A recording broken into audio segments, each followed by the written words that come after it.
I am your host, Randi-lee. On today's episode, we have two amazing guests that we're talking to. They co-author a series of books together. We have Olivia Wiley and E.S. Argentum. Welcome, Olivia and E.S. I'm so excited to have you guys on the show. We're super excited to be here. Thanks. Yeah, lovely to see you. Now, this is actually really the first time that we've had two guests on the show at the same time, which is really exciting. And the reason that there's the two of you is that you guys are co-authors. Great. So I know for your authoring pen name, it's not Olivia and E.S, it's something else. So how about you guys explain that to us? Because you were already explaining it to me and it was really cool. So now explain it to everyone else. Sure. E.S. and I met because of an Irish language club, and we both study the Irish language. You'll sometimes hear people call it Gaelic. Generally, Irish speakers like to call it Irish. And Gaelic is like 3 different languages. Yeah. So you can't just say Gaelic because we don't know what you mean. Anyway, sorry, go ahead. Yeah, it's like saying the Romance languages. It could be one of a handful of languages. So that's our geekiness. And in Irish, Tearman is the word for, originally it was the word for a harbor during a storm, a place of safety, but it became an expanded term that meant a safe place. So orphanages, mental health hospitals, and rest homes would become Tearman. So we anglicized that to Tearman. And we use that because we're writing about a lot of folks who are outside of people's expectations, finding a found family and taking care of each other. So we went with the term Tearman, a safe place. I love it. Well, and also because our writing became a safe place for us as well. Yeah. So it was kind of that dual meaning. And when we decided to publish, we knew we wanted to use a pen name because it's just easier for cover design and easier for telling people author names. And sometimes, especially with new and self-published authors, there can be kind of a stigma of co-written work. And so we kind of wanted to avoid that as well. And so with all that in mind, it just became the perfect name. And then O and E for our initials and the safe harbor, it clicked. So I love it. It's so cool. It's very unique. Thanks. Yeah, we really like wearing it for a trench coat, so it works well. Excellent. It's actually, I just had a little flash. So yesterday we were doing history homework, my youngest, grade 9, and it was talking about this quote about how, so I'm in Canada, and how Canada is a country of immigrants. Mm-hmm. And they talked about how ice in an ice tray, it melts and you all kind of form together. And that just reminded me, like, you guys, you're like ice cubes, but then you melt and come together. Yeah. I'd say most of the time we're more of a tossed salad, but it works. I mean, we're both Americans, and so the melting pot has lumps.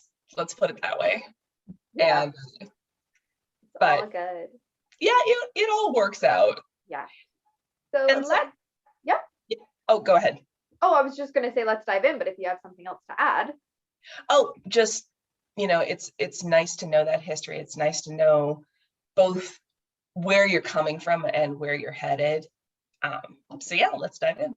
All right. So I'm not sure who wants to take the lead or where this journey is going to take us, but whoever wants to start with whatever beginning makes the most sense for your story about mental health. I think I know where to start. All right, you start. It's that I'm going to gush on E.S. for a minute. I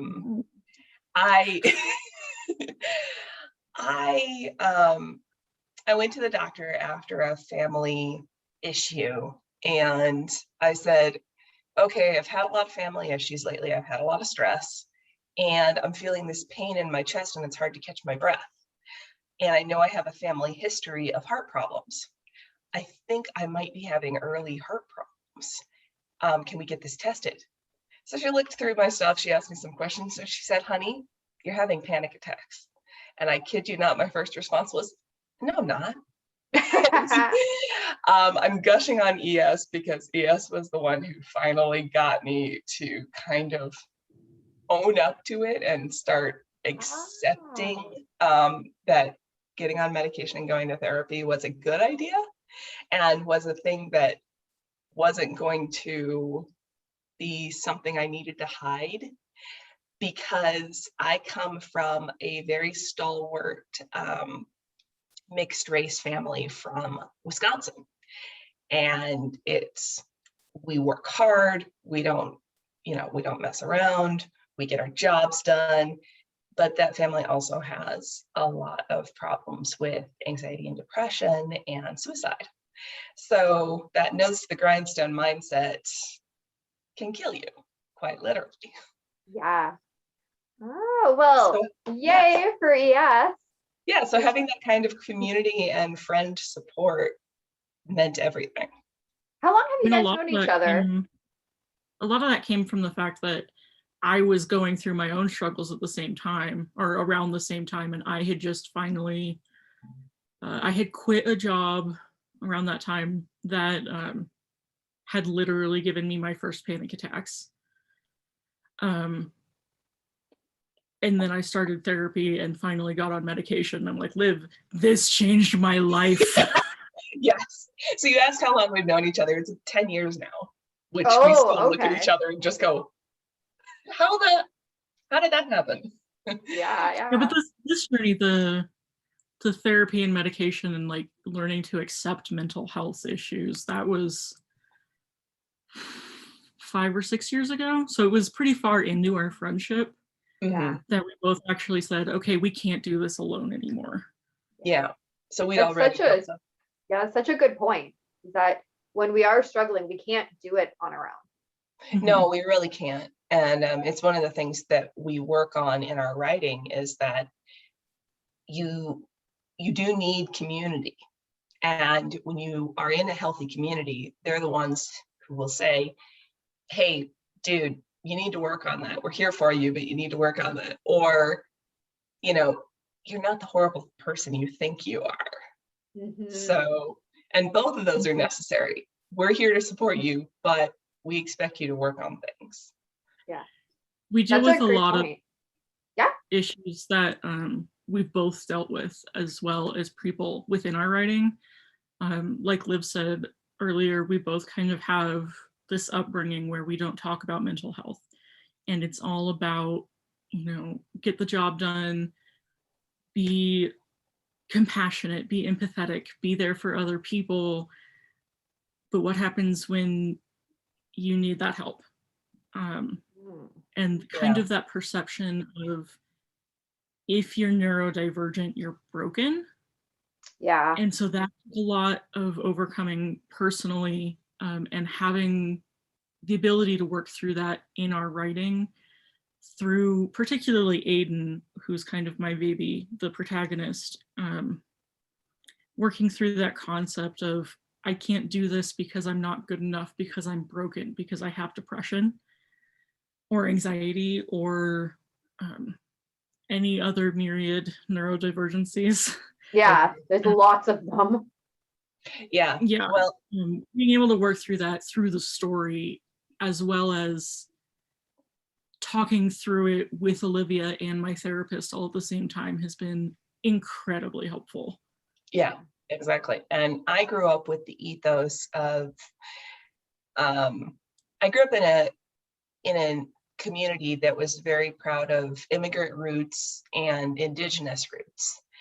And so it's Keshena, Wisconsin, way up in the middle of the forest. And the mindset I grew up with was that kind of stuff is for rich people who don't have anything to do with their time. And realizing that, we have a suicided generation because we don't do anything about mental health. That meant a lot to me. And now I'm working on, once I've learned, I'm working on passing that mindset on to my younger cousins, calling them and being like, hey, let's be the generation that doesn't have suicide. Let's be the ones who figure this out. Because we definitely we're taught the mindset of, oh, all of that mental health stuff, that's for rich people. And it's like, I see where my older generations taught us a coping mechanism that worked for them, but we're not fresh off the boat anymore. We haven't been for several generations. Yeah. So it's time to get past that, you know, mindset of you work or you die. But also we need to make mental health more accessible in this country, but that's a whole other rant. Oh yeah, that's I a hear whole you. other rant. Same within Canada. It is not as accessible as we need it to be. I say in this country, I really mean worldwide, let's be honest. Yeah. Well, although I will admit the American system is just like, we look at Canadians and we're just like, please, sir, can we have some? I don't think you think that about our mental health side though, because that is.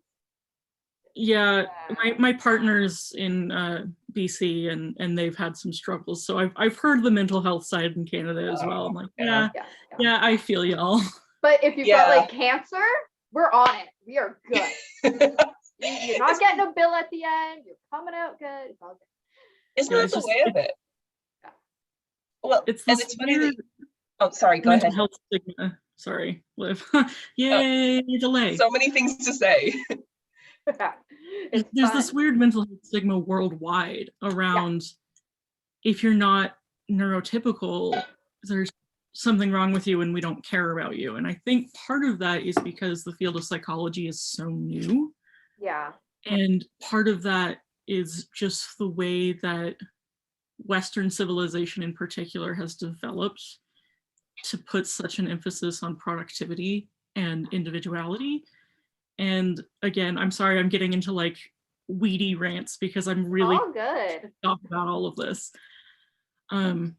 But there's that concept, especially in Western culture, that if you can't be productive and you can't fit in, there's something wrong with you.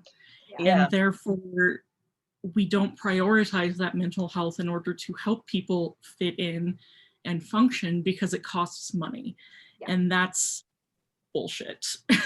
I would take it a step further. I would say if what you described is true, your defective part for this machine is the mindset. And my response is, how about we stop being a machine? We're living creatures. I really like that, the defective part in the machine. That's such good imagery. I love imagery. I think authors, we like imagery, right? Yeah, well, and it's something that pisses me off. It's like, you're not a productive part of this system. And it's like, then the system's messed up because it's throwing away too many people. And we're not parts. That's one of the things I've really struggled with personally over the last year and a half, because of all of the societal trauma and my depression and anxiety and being kind of half diagnosed with ADHD and having to deal with that as well. My brain just like can't function in the way society wants it to function at all. Yeah. Okay, so a couple of points here. Sorry. Yeah. That's okay. A couple of points. First, how do you half diagnose? I didn't go to official testing. I talked to my general practitioner. I'm like, I think that I might have this. Okay. Looking at conversations I've had with people who have been diagnosed and lists of symptoms and things of that nature. Okay. And she said, okay, well, let's try some medication. And if it works, then awesome. And we'll say you have it and move forward. Okay, and the medication okay.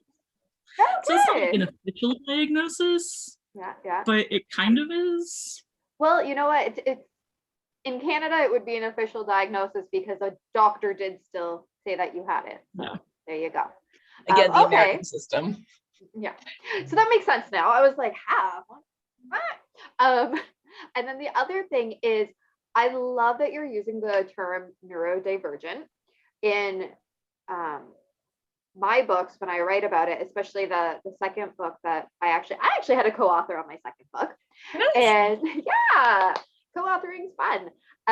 And we always use the term neurodivergent. So that second book is about raising our kids that have some type of neurodivergence. Mine has autism, anxiety, depression, whatever. Hers has severe anxiety and some learning stuff. And not what I realized as we were writing our book and telling people about it and how it's about raising our children who are neurodivergent, people would look at us and go, and that means what? Yeah. So for the listeners right now that are looking at you going, what? Please explain what you mean when you say neurodivergent. For me, neurodivergent is basically anyone who doesn't fit the mold. Anyone who has any sort of what is classically called mental illness or any sort of mental disorder. I just like the term neurodivergent more because it feels more uplifting and less like it's perpetuating that idea that something's wrong with you. It's just that your mind is wired differently, and that's not necessarily a bad thing. Yeah, and I'm a perfect example. I have a condition called hyperinsulinemia. It's a genetic condition where your body produces more insulin and more adrenaline than you ought to. Oh. So it looks like anxiety to most people.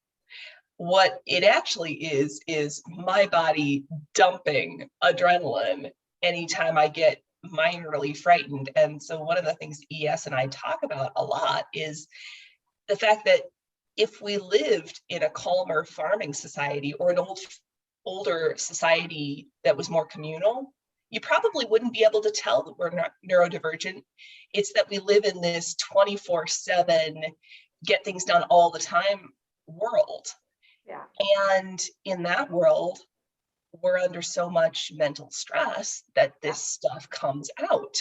And so hyperinsulinemia can manifest both in the body. My diet would terrify most people because I eat so much protein and fat because I burn through it so fast. Yeah, ES has seen me eat, and it's, but I have to remind myself to eat because I don't get hungry. That's the adrenaline. Oh. But it also means that I will sometimes I'll get excited and I'll start shaking in front of my friends. And I have a wonderful group of friends who will now not make a fuss, not do anything stupid. They'll just point at my hands and say, "You're shaking, eat this." And sometimes we won't even point out that you're shaking. We'll just shove food at you. Yes, that too. I don't know what your commercials are like in the States or what, I know we have different chocolate bars, but you need a Snickers. Yeah, except I don't get emotional about it, which is the annoying part. I just physically react. On the other hand, if someone says, get out of my way in a loud voice, I will act as if I'm a horrible person because a mix of social reaction and adrenaline is a terrible mix.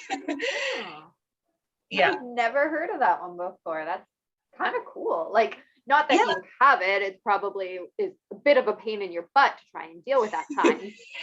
But it's so interesting.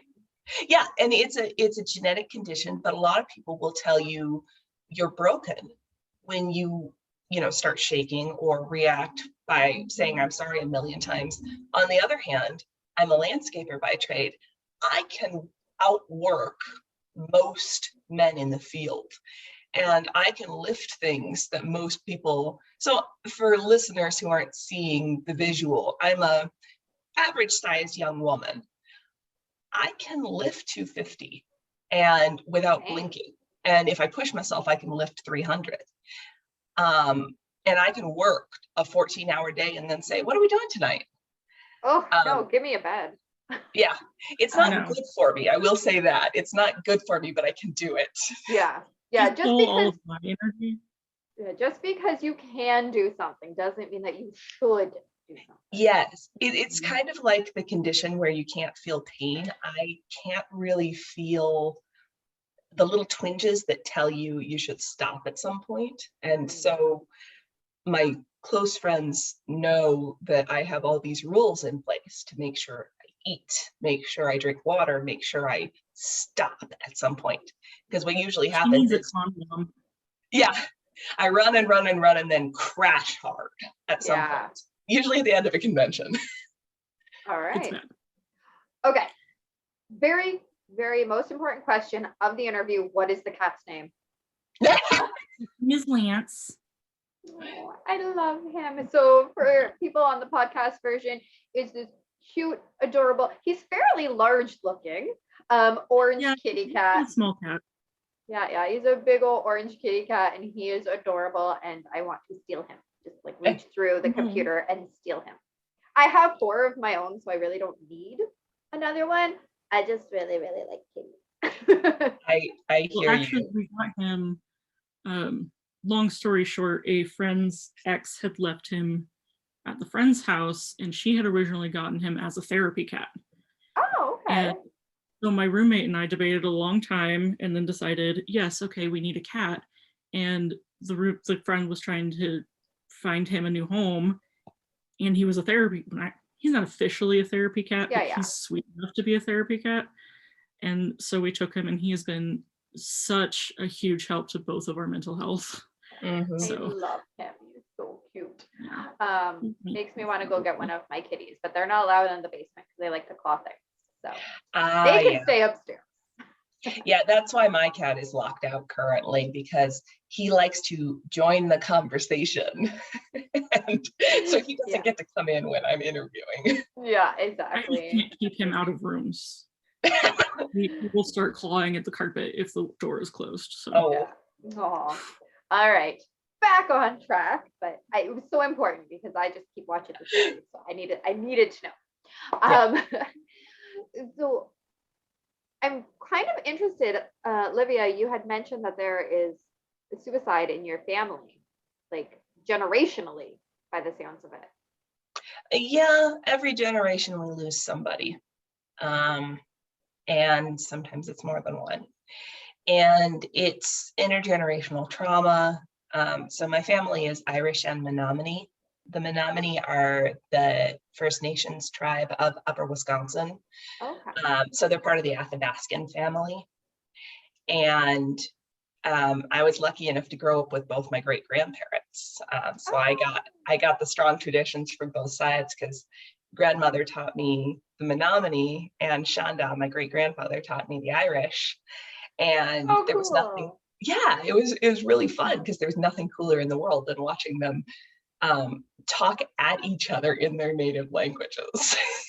If they got annoyed with each other, they'd switch languages, and grandmother would be scolding in Menominee and Shanda would be scolding in Irish, and it was hilarious. But it also meant we learned their stories, and without being just off the boat, we learned that just off the boat mindset. And we also dealt with the classic problem of mixed race folks, which is you don't belong in any world, you don't belong anywhere. And then poverty has its own toll. I mean, rural Wisconsin, the best job is logging. And I'm very proud of the Kashena forests. They're logged in a sustainable way, and they've been logged sustainably since the 1800s, and the forests are still healthy and strong. That said, logging is not a kind work. And I have a lot of issues with ingrained elitism, ingrained poverty, stigma around poverty, because what my family learned was this work ethic of, if you learn enough and you are polite enough, and if you are smart enough and clean enough, then you will rise in society. And so it's a toxic stew of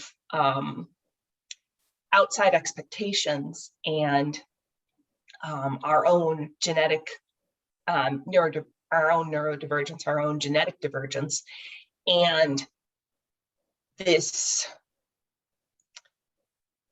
standard we were set by someone else that we decided to try to meet. But it means that in this atomized society we live in, everything is your fault. So if the house is dirty, you're a bad person. If that, the list goes on. So it's so easy to get into a spiral of self-destruction because everything is expected of you, but everything is on you. And I fall into that pretty easily. I will obsessively clean. That's my thing. But this is intergenerational trauma because different bureaus like Bureau of Health and Bureau of Indian Services used to come into my great grandma's and my grandma's houses. And I have a big family. So aunts and uncles, great aunts and uncles, Okay. but we have a family history of people from somewhere else getting to come into your house, check how clean it is, check how your children behave, and grade you on it in order for you to get programs or assistance or anything. And that was traumatic. It was hugely traumatic. Wow. Intergenerational trauma is a leading cause of, well, not just suicide, but mental health in general. Yeah. Yeah, it really is. And this intergenerational trauma of we have to play this game better than anyone else because they're going to automatically assume that I'm going to use a pretty slur term here. It's something that gets thrown in a lot of people's faces, like dirty res kid. And Okay. that should never be thrown at any child. But then you get kids like me. For listeners who can't see me, I pass white, I glow in the dark. But you get Glow kids in like the dark.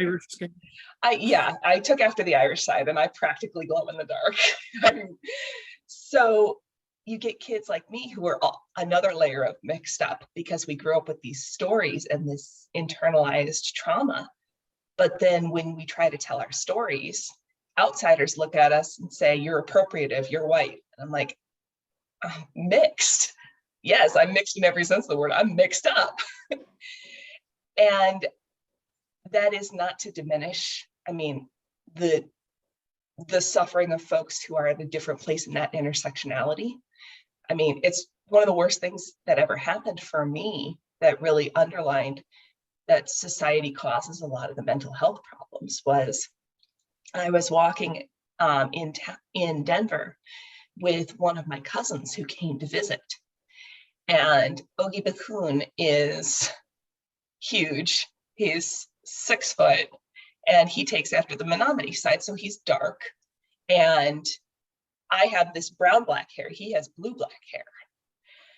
And he was wearing it in a braid. And in 2 different stores, the clerks gave my cousin, my baby cousin, he's 4 years younger than me, crap.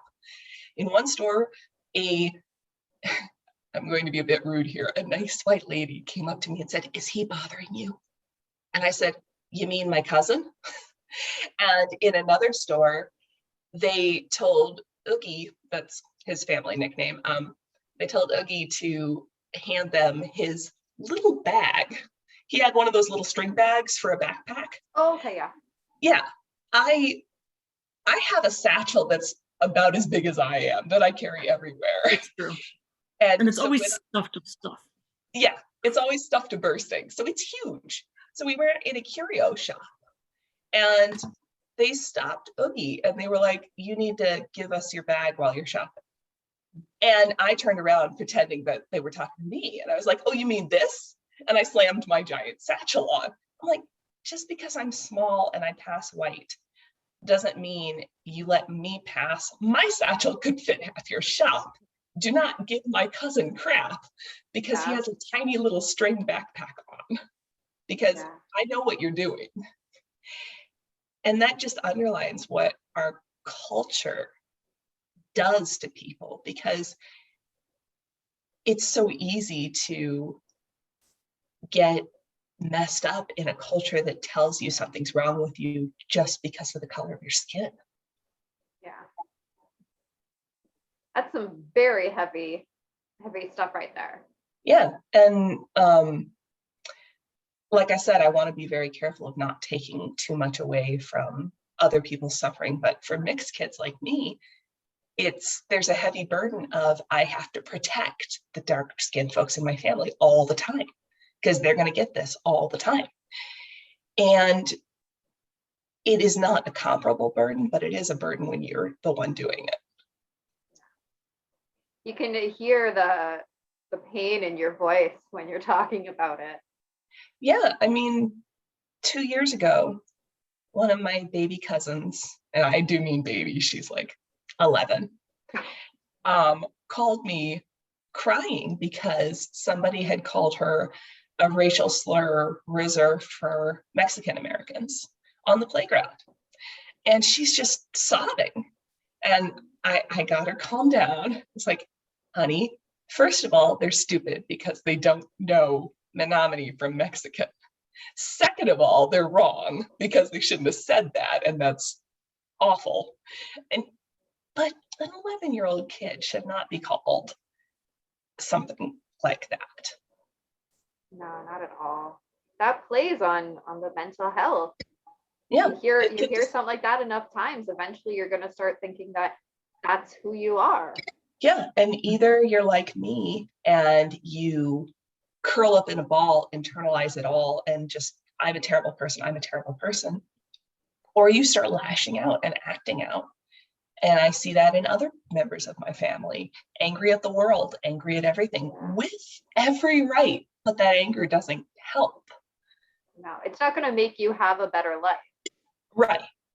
It's totally understandable, but neither reaction, curling up in a ball or lashing out, is helpful. And I think that's why we were taught, like, just work hard enough. Yeah.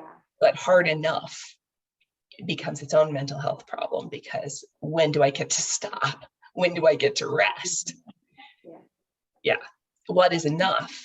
Like E.S. is saying. And so for my own life, I own my own business, and I write by myself, and I write with E.S. I put in a different form of rules. I started saying to myself, okay, if I work myself to the bone today, I'll have trouble working tomorrow. So these are the break times. These are the rest times. These are the rules. I don't look at work emails before this time or after this time.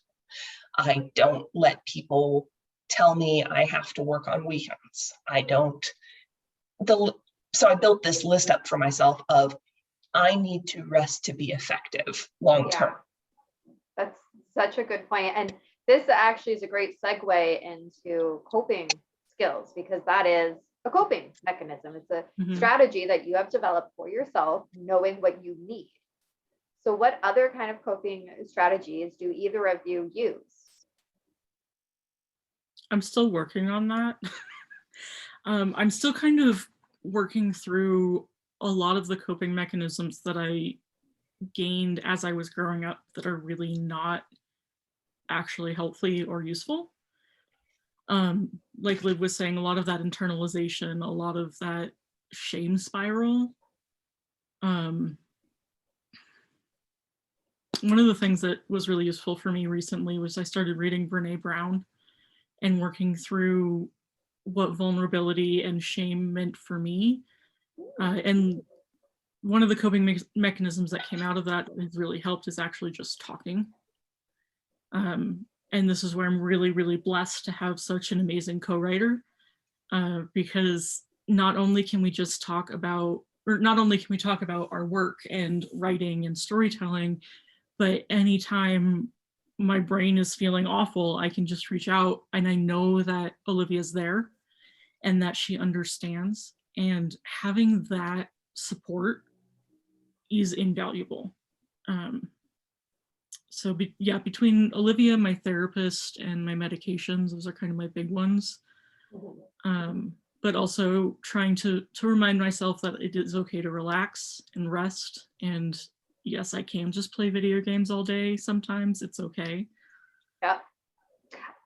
Excuse me. I recently just got Pokemon Snap. It was one of my favorite games as a teenager, because I had the N64. And so I've been waiting for it to come out, and it finally came out. So yeah, when you're saying video games, I'm like, yep, I'm gonna play me some more No, Pokemon Snap. the weekend it came out, I played it for like 3 days straight. Yeah, it was pretty close to that.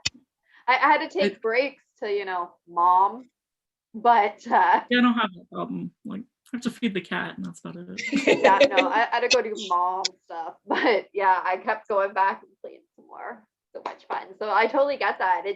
It's such a nice, relaxing sort of game. I mean, everybody has their different games. My husband, he likes to play sports games. I hate those. Those are driving crazy. But everybody has their own preference. You don't What? have to worry about HP, you don't have to worry about fighting. You're just taking pictures of cute things. Exactly. And throwing apples at them. That And makes a lot of sense. There's no, what's it called? Consequence. Yeah. If you don't get what you wanted, you just go back and try again. Exactly. Like, I find that game is probably one of the most relaxing games ever invented. Like, there is a goal to accomplish, but you can do it however many times you want with, like you said, no consequences. I'm not losing lives like in Donkey Kong. Yeah. And it's totally funny, you guys just mentioned why, like, I love watching you guys play games, but I've never found it comforting because there's so much stress in games. So I'm glad the games that aren't stressful are coming out. Oh yeah, this is a remake. This game actually came out, I don't know, early 90s. Yeah, somewhere in there, mid 90s, something like early that. Mid 90s. Yeah, it was whenever the Nintendo 64 was out. See, I got introduced to Legend of Zelda, and that was that's a stressful game. Yeah, that one's I like that game, but it is stressful. Yeah, well, my twin brother didn't help. He used to, he wouldn't let me have the controller until it was time for the boss battle, and then he'd hand me the controller and go, kill it. Yeah, but your brother's a jerk. My brother is kind of sounds like it. Yeah, I used to watch my brother play what was that one? Resident Evil. I didn't like playing it myself because I didn't like when like the monsters would jump out at you, but I loved watching him play it. And what I love about that game is they have like the little puzzles sometimes that you have to solve. Then I would shine. Then it was my turn. Yeah, I was like that. I used to play Myst, and my brother, he tried it twice and he was like, why do you play this? Because there's no time limit and it's just figuring things out. I really love that indie games are a thing now, and that there's such a bigger breadth of possibilities and like more sandbox games and world exploration games where there are no stress limits. It's just I love it. The other game that I found that I absolutely loved and I like crushed it out, Cat Quest. I've heard good things about that one. Yeah, you should play it. I think that you would enjoy it. It was so much fun, and you're a cat, so nothing bad about that. Yeah, agreed. So segueing back to the coping mechanisms. I did get on an adrenaline blocker. So watching other people play games is now fun instead of nail-bitingly stressful. So the adrenaline blocker is helping to bring my divergent amount of adrenaline down to a baseline amount of adrenaline. And that has meant a lot. One of the coping mechanisms, I also read Brene Brown, and her work has been a lot of help around thinking through shame and shaming behaviors, because my family often falls into shaming behaviors, and I try not to pass that on. Yeah. Although I will admit occasionally I'm like, you don't need to be sorry, you just need to fix it. Yeah. And that is my way of saying, shame is not useful, but fixing the problem is. Yeah. And meditation that I'd like to recommend to others, I did draw it from my own cultural history, but I think it works for anybody. Picture yourself somewhere where you can relax. I picture a woodland under a hazel tree, and any random thoughts picture them as animals and just say, I see you, and let it walk away. Oh, I like that. I found it very useful for those times when your brain feels like it's full of static. Yeah. So for me, those thoughts that just won't stop become like a flock of starlings, and they swoop in, they chatter for a minute, and I look at them and I see you. And then they fly off, and then my mind is still again. I've I like that done it- the it like, gives the visualization. yeah. Sorry. I've done, no, that's okay. I've done like that go to your happy place, and it is for me, it's a forest. I don't know what kind of tree is behind me, but I'm always leaning on some kind of tree. And there's a pond. I always have a pond. Mhm. It's funny because yours is actually very similar to mine. I'm drawing from the Irish tradition. There's a story that's very important to me about a hazel tree and a pool where a salmon is swimming, and the hazel tree has been gathering all the knowledge in the world, and the knowledge is in the nuts. And so when they fall, the salmon eats them, and he becomes the salmon of wisdom. And there was an otter that dove in and ate that salmon one day, and then ended up going out and telling all that wisdom to the rest of the world, because the salmon learned everything, but he was silent. So I picture myself at the hazel pool, and my symbol is the otter. So I picture myself at the hazel pool, like I'm here to learn, but this is also a peaceful place That's where I awesome. can just sit and learn. So yeah, that's become a good coping mechanism for me. Grounding myself.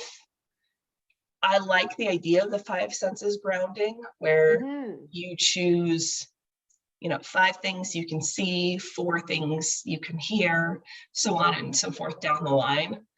But I am most grounded by touch. So Okay. I will make a rule of touch 3 surfaces and try and get myself grounded. Okay. I know that can become ritualistic and problematic if your neurodivergence goes in a different direction, but it works for me.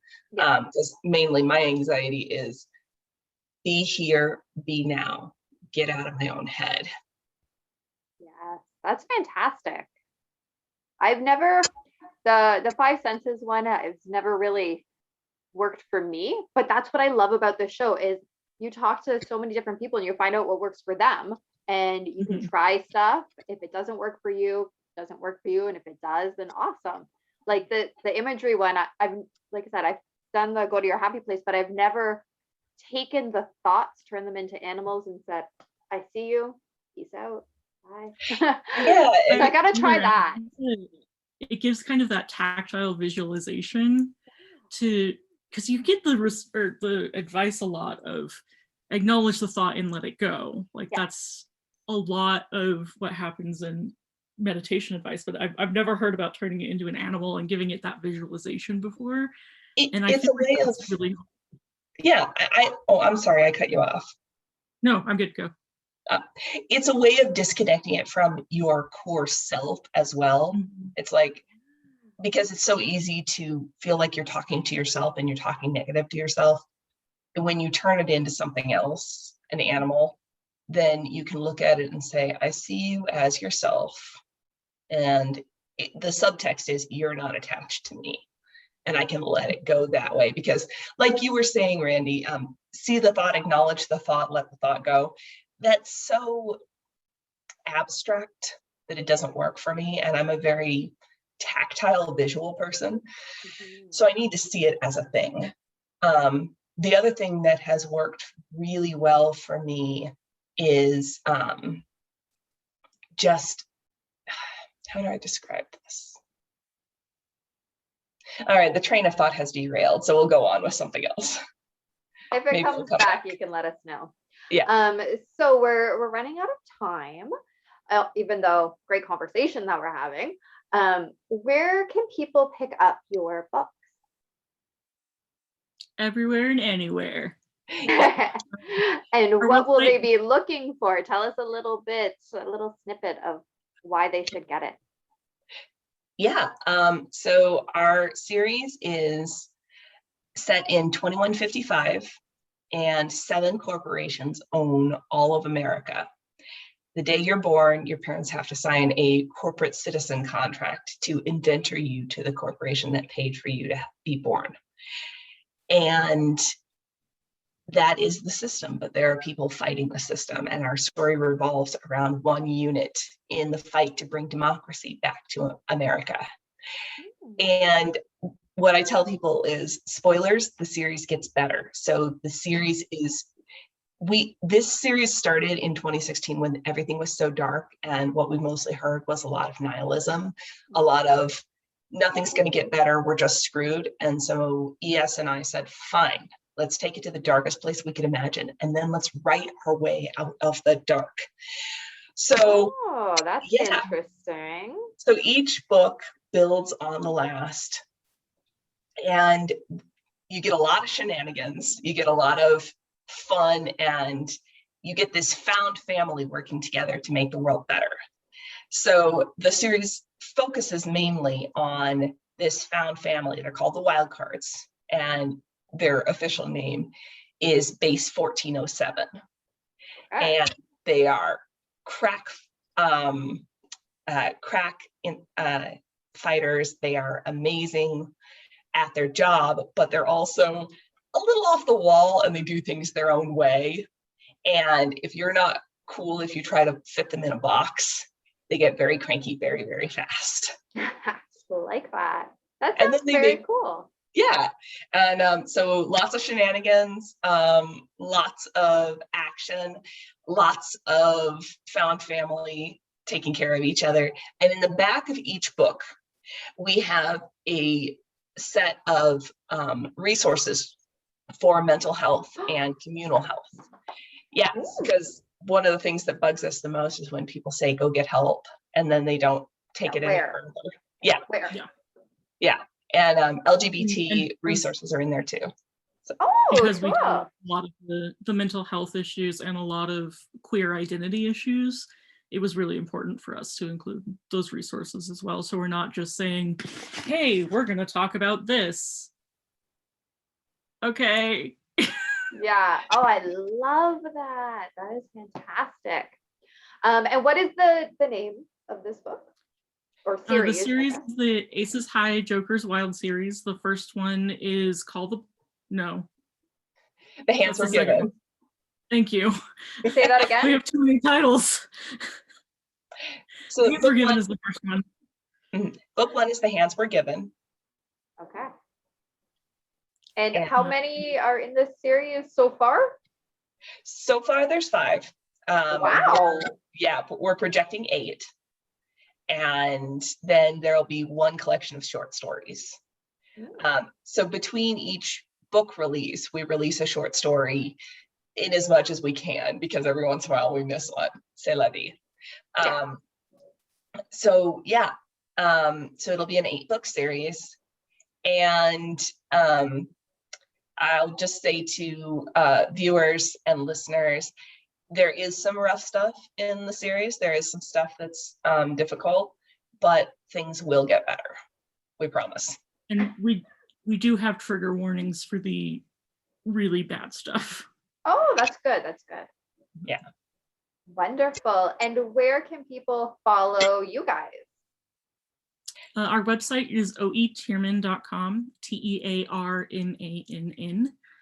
And from there, you can get links to our Facebook and our Twitter, as well as links to the books themselves on indie booksellers and Amazon. But we prefer if you can go indie, if you can, because we're those people. Most of my guests all say that. Yeah. But also we know that it's not always possible. Yeah. And sometimes life is what it is. But we do have a showcase of indie bookstores that carry our work on the website. And also you can go to Amphibian Press, which is the publishing house that publishes our work, and they have all of the books up for sale. Wonderful. And we will have those links down below in the description, so you can follow them and see as the other books come out, be up to date with all of that information. So thank you guys. Is there any last last things you want to say? Yeah, if you like the series, we have a newsletter twice a month where we share other hopeful spec fic reviews of other books, and we give out reader copies for review purposes. So if you like the series, get on the sign up. Yeah. And that's on the website. Any last words from you, E.S.? I think my last words are thank you for having us. This was an amazing conversation, even though it was mostly just Liv and me babbling at each other. And B, on the mental health front, you're okay. No matter what's going on in your brain, exactly, you are amazing. Yeah. However your brain is wired, whatever you're going through right now as you're listening to this, you're a human and you deserve empathy, and you deserve to find things that make you feel better, as long as they're not actively hurting somebody else. Disclaimer. And I think together, if we can build that community, I think we can get through this somehow. That is a beautiful way to end our conversation. Thank you. Take care. I told you they were pretty fun. I had a great time talking to them. And E.S.'s cat is so cute. And I'm sorry for all the people who are listening on podcast version and you can't see the pretty kitty. Like I said, beautiful orange kitty cat. Love him. Want him. I don't know if it's a him or a her, but I want the cat. Anyways, make sure that you check out their links down below in the description. Give them a follow. Check out the series of books that they have. It sounds quite intriguing. As well, hit that like and subscribe button here at the Write or Die Show channel. Be sure to share this episode out with everybody because mental health is such an important topic that we need to talk about it. We do have a merch store where 10% of the proceeds goes back to the Canadian Mental Health Association. And remember, the only way to end the stigma of mental health is to speak openly and honestly. Bye.